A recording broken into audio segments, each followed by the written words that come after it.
മിറ്റത്തിൻ്റെ ചില അറ്റകുറ്റപ്പണികൾ കാരണം ഈ വർഷം അത്ത വിടണ്ടെന്ന് വിചാരിച്ചിരിക്കുമായിരുന്നു. പക്ഷേ അത്ത വിടാതെ എന്തൊരു ഓണാഘോഷമല്ലേ.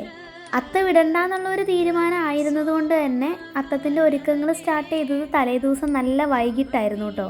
അത്ത വിടേണ്ട ആ ഒരു ഭാഗം മാത്രമേ വൃത്തിയാക്കിയുള്ളൂ. ബാക്കി ഭാഗങ്ങളൊക്കെ പണിക്കാർക്ക് കൈകാര്യം ചെയ്യാനുള്ളതാണ്. ഈ മാസം 2 അത്തം വരുന്നതുകൊണ്ട് തന്നെ ഏത് ദിവസമാണ് അത്ത ഇടേണ്ടതെന്നുള്ള കൺഫ്യൂഷൻ ഉണ്ടായിരുന്നു കേട്ടോ. ഞങ്ങളുടെ ഈ ഭാഗങ്ങളിൽ കുറേ പേര് ആദ്യത്തെ ദിവസം ഇട്ട് കുറേ പേര് ഈ 2ാമത്തെ ദിവസമാണ് കേട്ടോ ഇടുന്നത്. ഇന്നിടുമ്പോഴാണ് ശരിക്കും അത്തം 10 ദിവസമായിട്ട് നമുക്ക് കിട്ടുക. നിങ്ങളുടെ ഭാഗത്തേക്കൊക്കെ ഇന്നലെ ഇട്ടോ അതോ നിങ്ങൾ ഇന്നാണ് വിടാനായിട്ട് സ്റ്റാർട്ട് ചെയ്തത്? അപ്പോൾ ഞാൻ തലേദിവസം പൂവോ കാര്യങ്ങളൊന്നും പറിച്ചിട്ടുണ്ടായിരുന്നില്ല കേട്ടോ. നമ്മുടെ വീടിൻ്റെ മുറ്റമണി ആയതുകൊണ്ട് തന്നെ പൂക്കൾ നമ്മുടെ മുറ്റത്തും ഉണ്ടായിരുന്നില്ല. പിന്നെ അല്ലാതെ ചില്ലറ പൂക്കൾ പറമ്പിൽ നിന്നൊക്കെ പറിച്ച് ചെറിയൊരു അത്തപ്പൂക്കളം റെഡിയാക്കി.